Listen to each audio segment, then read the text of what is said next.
And if anything, this comes straight from USA Today. Yeah, mainstream news. Wow, that's a first for a long time, right?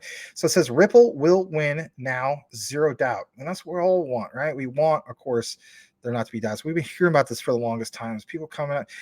I don't even follow as much when it comes to like, oh yeah, finally comes out with this thing. They got this, new thing about the Hinman, all this stuff, right?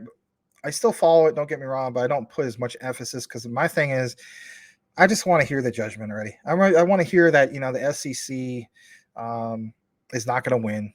It's a win for Ripple, win for crypto. Just let's get it done, right? So it says Ripple will now win, zero doubt. Crypto law founder says, but there's a catch. What's the catch? Let's get into that. So as you guys know, John Deaton. You should know who he is by now, but if you don't, it's all right. He says he is positive now that should Ripple case move to the U.S. Supreme Court, the crypto giant would definitely win. And that's the way I look at it too. I think, like as the saying goes, cooler heads will prevail.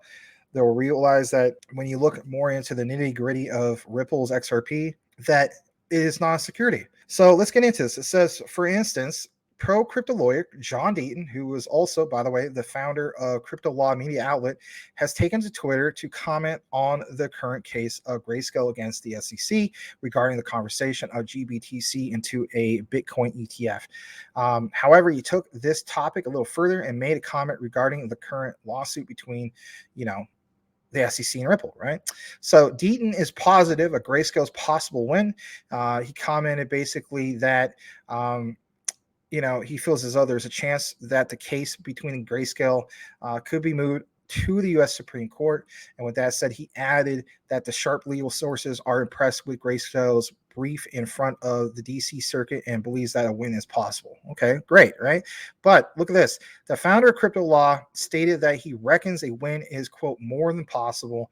And I feel as though, like a lot of people feel that, when it comes to all this, whereas Grayscale, you name it, it leans more towards in favor of, Ripple or Grayscale, you name it, not just, for instance, I hardly ever see anybody say, oh, the SEC is going to win this. Who usually says that? It's the naysayers, right? People who are anti-Ripple, right? So it states right here, it says, considering the odds that Grayscale will win in the D.C. Circuit Court to be 50-50, and should the case move to the Supreme Court, the United States Supreme Court, the chances to win that would be 75-80, which 75 to 80% win against the SEC, I should say. Deaton believes that the denial of Grayscale's request to launch a spot Bitcoin ETF while the regulator has already allowed Bitcoin futures and shorts ETFs are arbitrary and capricious. So yeah, he has zero doubt about ruling in favor of Ripple in regards to specifically Ripple. He states that at the current makeup of the U.S. Supreme Court, it will rule in favor of Ripple if it goes that far. I'll state for the record too, if it went that far, I feel as though the only thing that's going to suck about it is it's going to be more of a delay to finally get like a correct judgment. And this is where people have stated, I think even Sean, aka the Crypto Smith, has stated that this is where this thing could get drug out through the mud multiple years, right?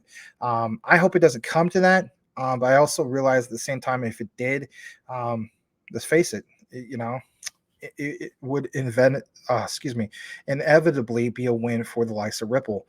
There's a little bit more in regards to this specific information straight from USA Today. But yeah, that's pretty much it. It was nice to see his particular outlook in regards to this. Thank you so much for watching, guys. If you have not yet subscribed, do yourself a favor and subscribe for more information on the ISO 222 compliant tokens, and hit the notification bell to make sure that you are aware of the new videos when they come up. Max and I cover these ISOs, and we also have a live show every single night at 9 p.m. Eastern Standard Time. Make sure you tune in for that. You won't want to miss it. Thanks again, and we will see you on the next video.